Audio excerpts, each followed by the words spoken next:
So let's get in. Should we keep the plant? The plant's gonna go, bro. Come on, man. No, it looks really bad, dude. It's all against the house and stuff. It's not close enough to the house. It's a random weed. He took my favorite plant out. It's already starting to come back.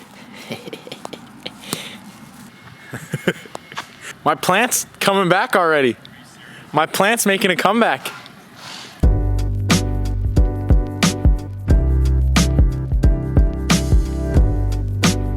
Oh man. Turned out super, super good. I mean, there was a lot of things that we had envisioned. We wanted to do a gray exterior, but the HOA turned us down. They said it wasn't bright enough, so we had to do this blue, which I think it turned out really well. So when we're starting outside, let's break down kind of some of the stuff we did out here. So new roof. I didn't plan on doing a new roof. Originally, our inspector said, hey, you just need a little bit of a flashing kind of up there because it was leaking into the roof inside.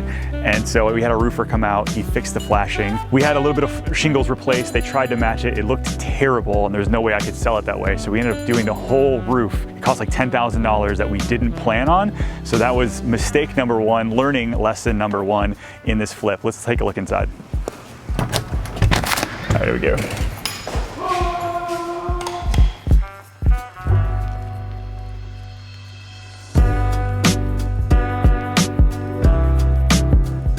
Yeah, so we had the whole roof redone, everything resheathed. Going through that permit process took a little bit of time, a little bit longer than we thought. And really, our whole goal was to get this done within 60 days. It took us 3 months because of slow permitting, also getting HOA approval for the exterior. There's a lot of things that slowed us down, but overall, the place turned out amazing. It's pretty much brand new.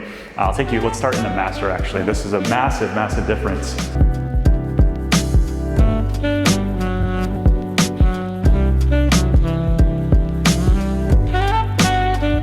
We're still waiting on the shower door. It was ordered, it's coming next week, so the buyer got to see a picture of it when we did it. But if you remember, this was just one sink here, and then it was a shower right here. And so my wife had the idea of, let's make this a little bit more grand, let two people get ready. I think this turned out really, really well. Put in some shelving here, some open shelving, and then spun around and just make one big shower. So there'll be a sliding glass door right here.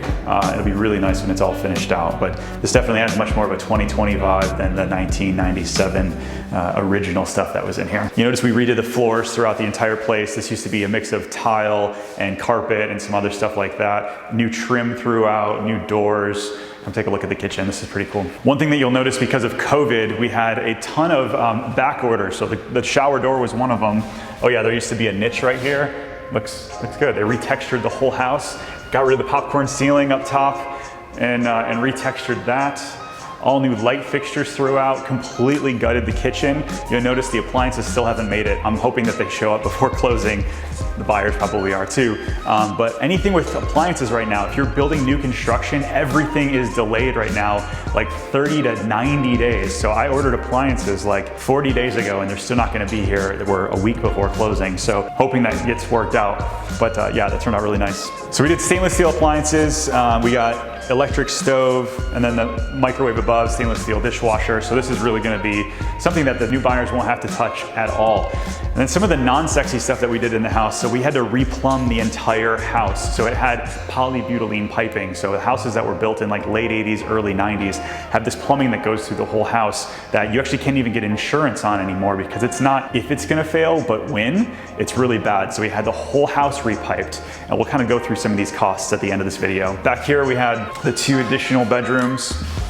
If you remember here, this closet didn't even exist. This was just a open drywall kind of thing. So we had to get this reboxed in, but this is a really nice functional bedroom here. One other ancillary thing that I didn't think about that is sort of a point of pride. We've had multiple neighbors reach out to us about, hey, thank you for buying the house, making it nicer. So as you're coming to improve a house, improve a neighborhood, it's kind of a cool feeling knowing that you're improving the overall lives of even the neighbors as you improve a house. So let's break down the numbers on this one. We bought it for $170,000. The roof was $10,000. And again, we weren't expecting to have to do the roof, but we ended up doing it and it looks amazing. The plumbing, the repipe in the house, we did the new water tank and all the new plumbing, that was $6,000. The new kitchen, not including the appliances, the new kitchen was $10,000. For a house like in this price point, we went really high end with the kitchen.